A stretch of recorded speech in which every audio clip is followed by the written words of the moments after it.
এক দেশে ছিল এক রাজকুমার। সে ঘুমালেই স্বপ্ন দেখত চাঁদে গিয়ে চাঁদের রাজকুমারীকে নিয়ে এসেছে, কিন্তু ঘুম ভাঙলেই দেখে সেটা তার স্বপ্ন ছিল। তাই সে সিদ্ধান্ত নেয় যে করেই হোক সে চাঁদে যাবে আর ওই চাঁদের পরীকে তার রানী বানিয়ে নিয়ে আসবে।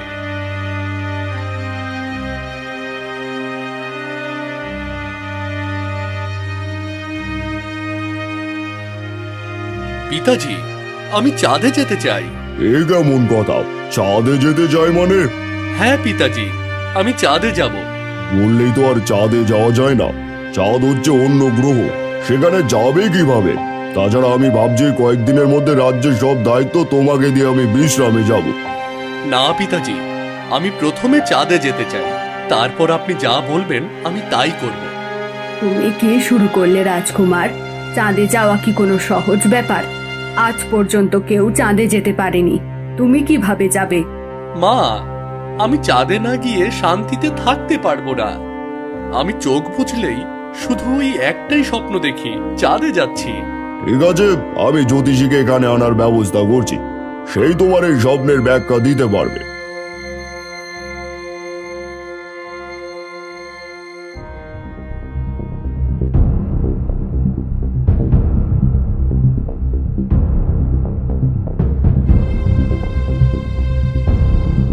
বলুন জ্যোতিষী, রাজকুমার প্রতিদিন চাঁদে যাওয়ার এমন স্বপ্ন কেন দেখে? মহারাজ, এটা রাজকুমারের ভাগ্যে লেখা আছে, তাকে একদিন না একদিন চাঁদে যেতেই হবে। তাহলে বলুন, রাজকুমার কিভাবে চাঁদে ভ্রমণ করবে? মহারাজ, চাঁদের দেশে ভ্রমণ করা সহজ কোনো কাজ নয়। চাঁদ আমাদের পৃথিবী থেকে অনেক দূরে রয়েছে, সেখানে যাওয়া এত সহজ নয়। যত কঠিন হোক না কেন, আমি সেখানে যেতে চাই। আপনি শুধু বলুন সেখানে যাব কিভাবে। রাজকুমার, চাঁদে যেতে হলে আপনাকে প্রথমে আকাশগামী বাহনের ব্যবস্থা করতে হবে। একমাত্র সেই আকাশগামী বাহনের মাধ্যমেই আপনি চাঁদে যেতে পারবেন। কিন্তু সেই আকাশগামী বাহন কোথায় পাওয়া যাবে? মহারাজ, আকাশগামী বাহন রাজকুমারকে হয় তৈরি করে নিতে হবে, নয়তো রাজকুমারকে খুঁজে বের করতে হবে, কারণ এটা আমারও অজানা। ঠিক আছে, যে করেই হোক আমি সেই আকাশবাহন জোগাড় করব আর আমার চাঁদে ভ্রমণের স্বপ্ন সত্যি করব। পিতাজি, আমি কালই আকাশগামী বাহনের উদ্দেশ্যে রওনা হব। ঠিক আছে, আমি তোমাকে 1 সপ্তাহ সময় দিলাম।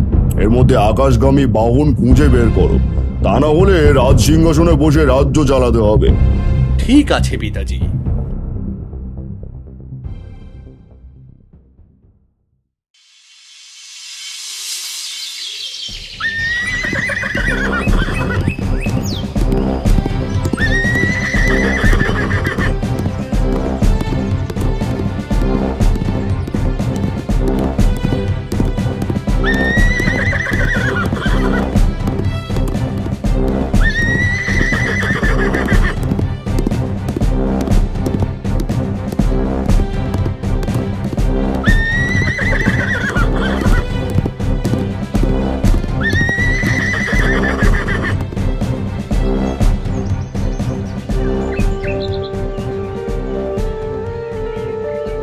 এই জঙ্গলে আবার কে বসবাস করে? যাই তো, একটু ভেতরে যাই। ওহ, অনেক তৃষ্ণা পেয়েছে, একটু জল খেতে পারলে ভালো হতো।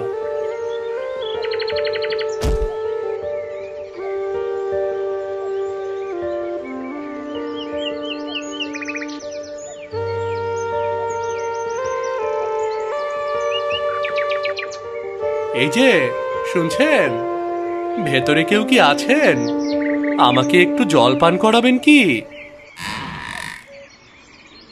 ভিতরে আসো।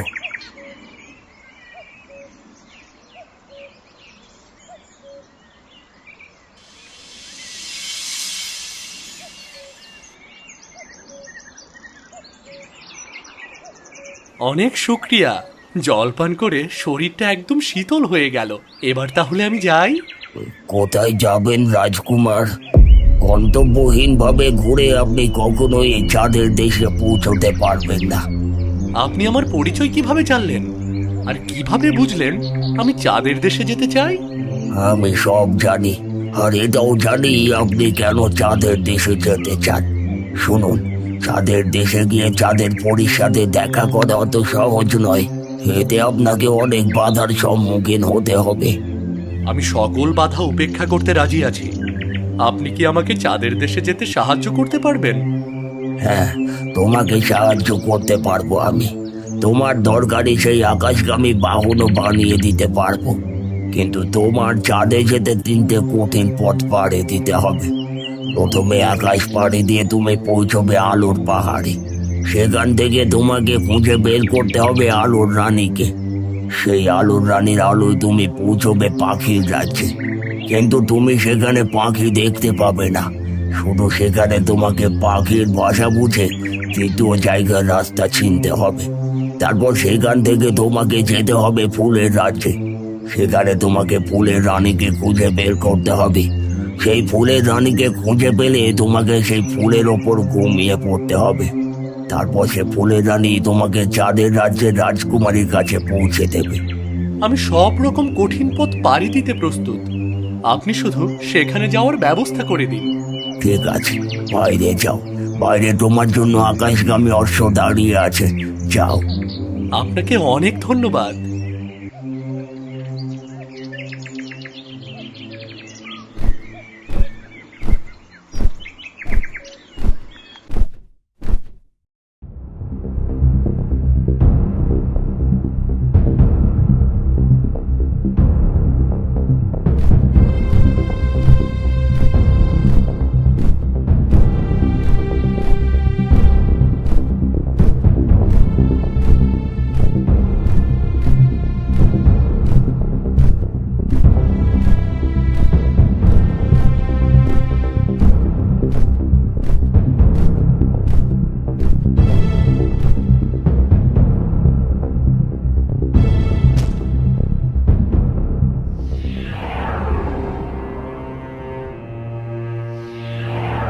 ওই তো সেই আলোর রাজ্য।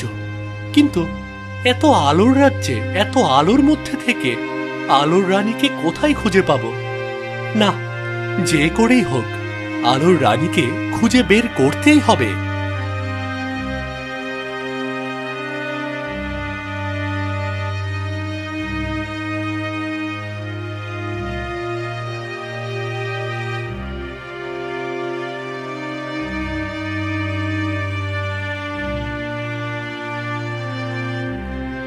ওই তো, ওই আলোটা দেখতে অন্যরকম। তার মানে এটাই সেই আলোর রানী। হ্যাঁ, আমি আলোর রানী। কিন্তু তুমি এখানে কেন এসেছো? আমি চাঁদের দেশে যেতে চাই। চাঁদের দেশের রাজকুমারীর সাথে দেখা করতে চাই। কিন্তু মহাকাশের অন্ধকারে পথ চিনতে আপনার সাহায্য প্রয়োজন। তাই আপনার কাছে এসেছি। ঠিক আছে, আমি তোমাকে সাহায্য করব, কিন্তু তার আগে তোমাকে একটা প্রশ্নের সঠিক উত্তর দিতে হবে। যদি সঠিক উত্তর না দিতে পারো তাহলে তোমাকে এখান থেকে ফিরে যেতে হবে। বলুন, কি প্রশ্ন করতে চান? আমি আপনার প্রশ্নের উত্তর দেওয়ার জন্য একদমই প্রস্তুত। বেশ, তাহলে বলো, কোন আলো আলো নয়, কিন্তু সেই অদৃশ্য আলো মানুষকে সঠিক পথ দেখায়? জ্ঞানের আলো, যা সব সময় অদৃশ্য হয়ে থাকে। যার মধ্যে এই জ্ঞানের আলো আছে, সে সব সময় সঠিক পথ চিনতে পারে। তোমার উত্তর একদম সঠিক হয়েছে, তাই তোমাকে সাহায্য করতে আমার কোনো আপত্তি নেই। এবার চলো, চাঁদের দেশে পৌঁছানো পর্যন্ত আমি তোমার সাথেই থাকবো।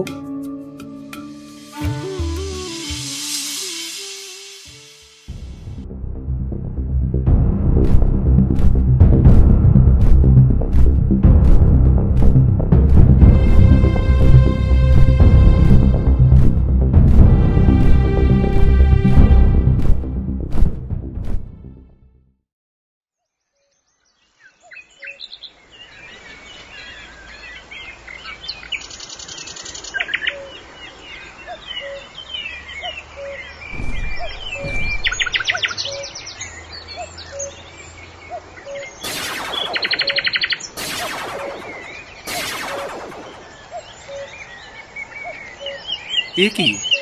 এখানে তো শুধু পাখিদের কিচিরমিচির আওয়াজ শোনা যাচ্ছে, কিন্তু ওদের তো দেখা যাচ্ছে না। তাহলে আমি কিভাবে ফুলের রাজ্যের সন্ধান পাবো? চিন্তা করো না, তোমার মধ্যে যদি জ্ঞানের আলো থাকে তাহলে তুমি সঠিক পথ খুঁজে নিতে পারবে। তার মানে এখানে কোনো পাখির ডাকে পথ চেনা যাবে না, আমার জ্ঞান দ্বারাই পথ খুঁজে নিতে হবে। হ্যাঁ, এখানে আসাটা ছিল তোমার পরীক্ষা, তোমার দায়িত্ববোধ যাচাই করা। তোমাকে তোমার জ্ঞানের দ্বারাই পথ খুঁজে নিতে হবে। ঠিক আছে, আমি আমার জ্ঞানের দ্বারাই পথ খুঁজে বের করব। হে আকাশগামী অর্শ, আমাকে চাঁদের দিকে নয় বরং চাঁদের সামনের পথের দিকে নিয়ে যাও।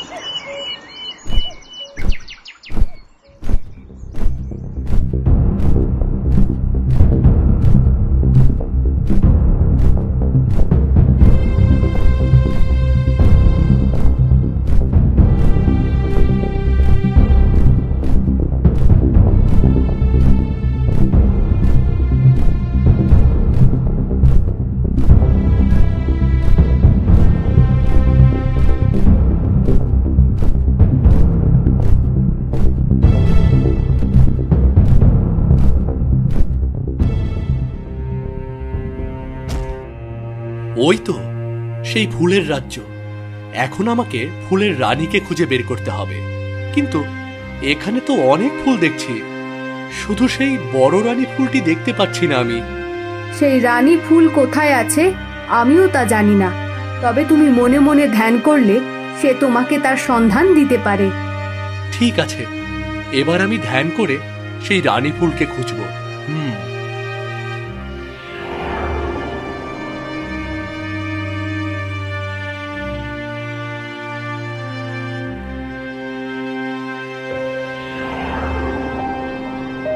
এ কি, আমি তো কোনো বড় ফুলই দেখলাম না, শুধু একটা জলের অভাবে কুঁচকে থাকা আধা মরা গাছ দেখলাম। তাহলে এখন আমি কি করব? তোমার কাছে কোনটা আগে প্রয়োজন, ফুলের রানীকে খুঁজে বের করা নাকি ওই জলের অভাবে মরে যাওয়া গাছটিকে পানি দিয়ে জীবিত করা? প্রথমে আমাকে ওই গাছটাকে সাহায্য করতে হবে। তাহলে চলো, প্রথমে সেখানে চলো।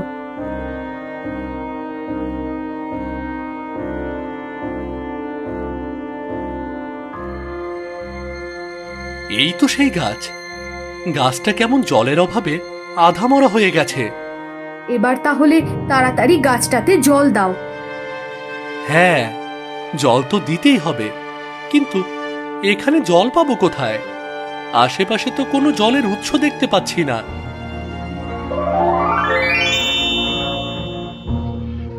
তোমাকে জল দিতে হবে না, তুমি তোমার জ্ঞানের পরীক্ষায় পাশ করেছো। তুমি প্রমাণ করেছো কাউকে পাওয়ার চেয়ে কাউকে বাঁচানো বেশি প্রয়োজন। তুমি প্রমাণ করেছো যারা শুধু নিজেদের কথা ভাবে তারা স্বার্থপর ছাড়া আর কিছুই নয়, আর যারা নিজের যাওয়া পাওয়া বাদ দিয়ে অন্যকে ভালো রাখার চেষ্টা করে তারাই প্রকৃত মানুষ। এবার বলো বলো তুমি কি চাও? আমি চাঁদের দেশে যেতে চাই, সেখানকার রাজকুমারীর সাথে দেখা করতে চাই। ঠিক আছে, তাহলে এবার তুমি আমার ওপর শুয়ে ঘুমিয়ে পড়ো, আমি তোমাকে চাঁদের দেশের রাজকুমারী পর্যন্ত পৌঁছে দেব।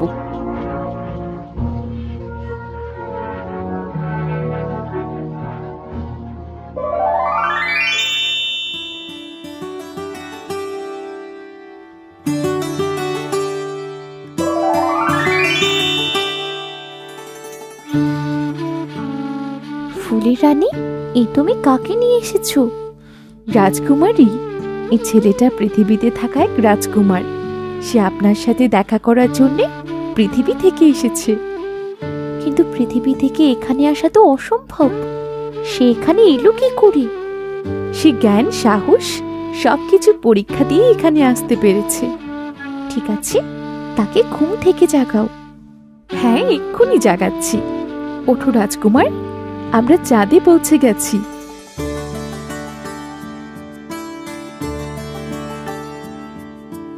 এই তো, এই তো, আমি তোমাকেই প্রতি রাতে আমার স্বপ্নে দেখি। তোমার জন্যই আমি পৃথিবী থেকে চাঁদে এসেছি। কিন্তু তুমি তুমি আমাকে কিভাবে স্বপ্নে দেখো? তুমি তো কখনো আমাকে দেখোইনি।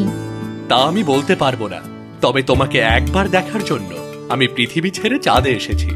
তুমি যদি রাজি থাকো তাহলে তোমাকে নিয়ে পৃথিবীতে ফিরে যেতে চাই। না, আমি জানি তোমার সাথে যেতে পারবো না। হয়তো তোমার পৃথিবী এই চাঁদের চেয়েও সুন্দর। কিন্তু আমি চলে গেলে পৃথিবীতে রাতে আলো কে দেবে? আমি তো শুধু আমার কথাই ভাবতে পারি না, আমাকে সবার কথা ভাবতে হবে যে। তুমি ঠিকই বলেছ রাজকুমারী, আমাদের সবার উচিত নিজেদের কথা না ভেবে নিজেদের আলো দিয়ে সবাইকে উজ্জ্বল রাখা। ঠিক আছে, আমি তোমাকে রেখে যাচ্ছি, কিন্তু তোমার আলোয় আমি সব সময় তোমাকে নিজের কাছে ভাববো। ঠিক আছে, এবার তুমি যাও। ফুলের রানী, এবার আমাকে পৃথিবীতে ফিরিয়ে নিয়ে যাও। আমি যার জন্য এসেছিলাম সে আমার একার নয়। ঠিক আছে রাজকুমার।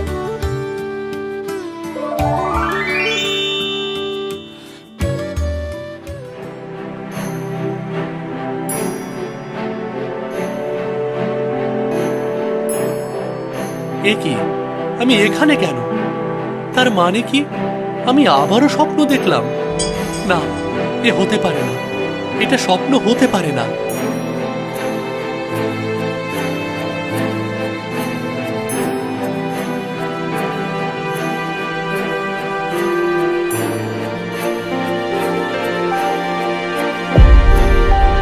এ আমি কি দেখছি?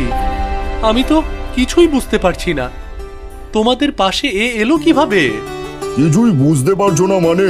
রাতে যে সেন রাজ্যের রাজকন্যাকে ভালোবেসে বিয়ে করে রানী বানিয়ে এনেছো, এখন সকাল হতে কি সেটা ভুলে গেছো? আব্বাজান, আমি মনে করিয়ে দিচ্ছি। হ্যাঁ হ্যাঁ, সেই ভালো সেই ভালো।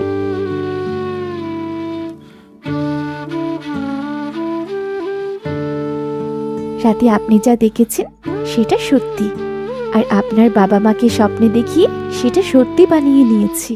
যে আমাকে দেখার জন্য চাঁদে যেতে পারে তাকে ফেলে চাঁদে থাকি কি করে? তাই আপনার কাছেই চলে এসেছি। কিন্তু আলো? আর তার জন্যে আমার বড় বোনকে রেখে এসেছি। এবার বুঝেছি, আর বলতে হবে না। হ্যাঁ হ্যাঁ, সবার সাথে একটু মজা করলাম। তাহলে ঠিক আছে, কিন্তু আর যেন চাঁদে যেতে চেও না কখনো। না না, আর চাঁদে যাব কেন? চাঁদ তো সাথে নিয়ে এসেছি আমি। হ্যাঁ হ্যাঁ, ওই চাঁদ নিয়েই থাকো, তাও আমি একটু নিশ্চিন্তে থাকতে পারবো, কিন্তু আকাশের চাঁদের কথা আর কখনো বলবো না। এরপর চাঁদের রাজকুমারী ও রাজকুমার সুখে শান্তিতে বসবাস শুরু করে। কিন্তু রাজকুমারীর ব্যাপারে কেউ কখনো জানতে পারে না।